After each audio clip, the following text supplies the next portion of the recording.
خب نماز نامش عمل صالح است و بزرگترین عمل صالح نماز است. وقتی که انسان مرد، انسان چیکار کرد؟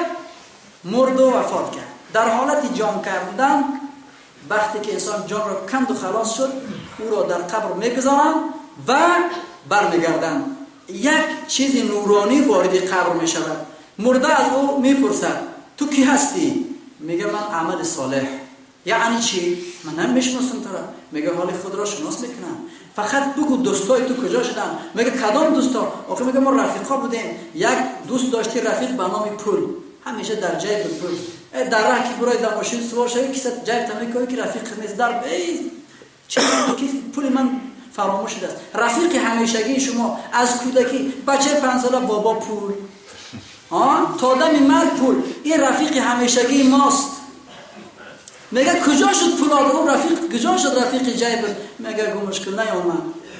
همونجا که ما را در خانه گذاشتن دیگه نیامد چیکارش کنیم؟ خب همون رفاقت داشته. هم میگه دوم رفیقا کو میخوریدیم میخوردیم میگشتیم میچریدیم معرکه ها میرفتیم کجا شدن؟ زنگ میزدیم با هم تماس میگرفتیم لباس تا پوش میبریم برنامه ها داشتیم کجا شدن؟ میگه اخیرش همون فهمید نیامد گوش که مرد دیگه چی فایده این همون خانهش پروانه کرد اخیرش آمدن تا خانه با اخیرش تا سر منزل ما اینه که میبینی همش گشت رفته است خلاص شده. میگه خب دیگه این تمام نور تلفنش میگه دلیل که دیگه چی در کار. سبحان الله. یک برادرم وفات کرد حمام بود. تا چند ماه نامش وقتی میدیم او دلیل کردن نمیخواستیم حذف کردن. سبحان الله. همین خیلی است. از تلفن ها حذف میشه او دلیل میشه. از نام ها همین خیلی است برادر. پیش از اینکه فراموش شوی از خانواده و از دنیا به عبادت پروردگار و عمل صالح بپرداز. پس میفرماید رفیقای دوم کجا شدن؟ میگه نیامدن. خب غم نده بگو تو کی هستی؟ میگه من عمل صالح، من نماز تو، من روزه تو، من حج تو، من زکات تو، من جمعه های تو، من قربانی تو. نمیشناسی من نمازم، من اکنون با تو هستم. خب منکر نکیر که میآیند از مسائل میپرسند نماز ای مردک میگه من نمازیم یه 5 وقت با خدا بود چی غمش میدی؟ میگه خب به هر حال غمش که بدیم ندیم ما مأمور شدیم که را از 3-4 کلمه بپرسیم. میگه راه نماز چراغ گور و اخرجت الارض اثقالها اذا زلزلت الارض زلزالها یومئذ یصدر الناس اشتاتا لیروا اعمالهم. در سوره زلزال خدا میفرماید مردم میخیزن اعمالشان رو ببینن. تو در پیش ترازوی خداوند قرار میگیره، خداوند سر میکنه از آغاز اعمال عمل صالح میاد در پیشگاه خداوند. اولینش نماز است. میگه الله تو نمیدونی من کیم؟ میگه میدونم تو نمازی عمل صالح. میگه پس میدونی که 5 وقت ما رفیق همه انسان بودیم. این مسئله که حل شد دیگه مسائل هم حل نه؟ خداوند میگه بله حل است. و این نماز مسئله را حل می نماید. بعد وارد مسئله پول صراط میگردد، قربانی می آید، نماز می آید، بعد داخل بهشت. بعد این نماز و اعمال صالح 2 دست با آدم خیلی که شما را مهمانی میکنن دوستان و رفیقان در خانه‌شان یگان کمبودی نیست، کدام خدمتی دیگر حضرت نیست، یا که با از خانهش میارن ماشین نداشته باشی در خانه و میگه حضرت یگان خدمتی دیگر نباشه مدد ها.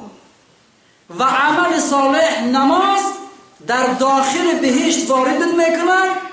وقتی که دستی تو را در دست حورها دید و لب تو را در لب حورها و شراب و انواع نوشیدنی ها و میگه خیر ما را جواب نمیدی دیگه مشغول شدی با هم شروع شد یگان خدمتی دیگر نیست. میگه دیگه چی بگم تو را؟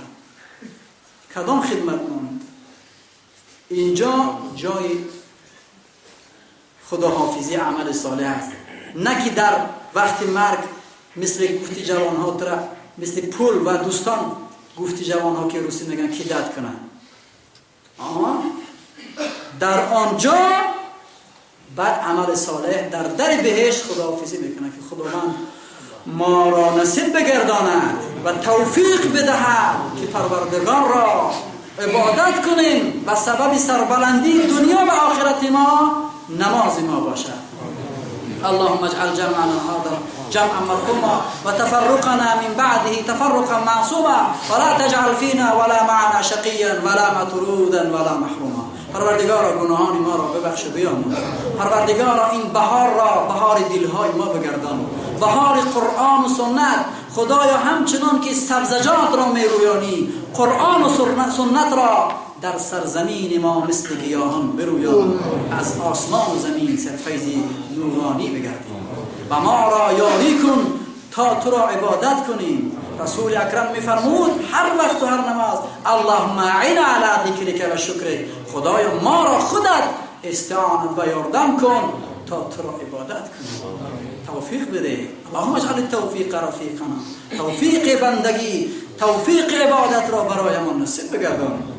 خدایا علماء دین ما را خدمت دین نصیب بگردان، دولت مردان ما را در سر آنها سردار دولت را خدمت دین، خدمت قرآن، خدمت سنت، خدمت دیار ارجمندمان را نصیبش بگردان و سربلندی دنیا و آخرت را به سبب ایمان و تقوا نصیب همه ما بگردان.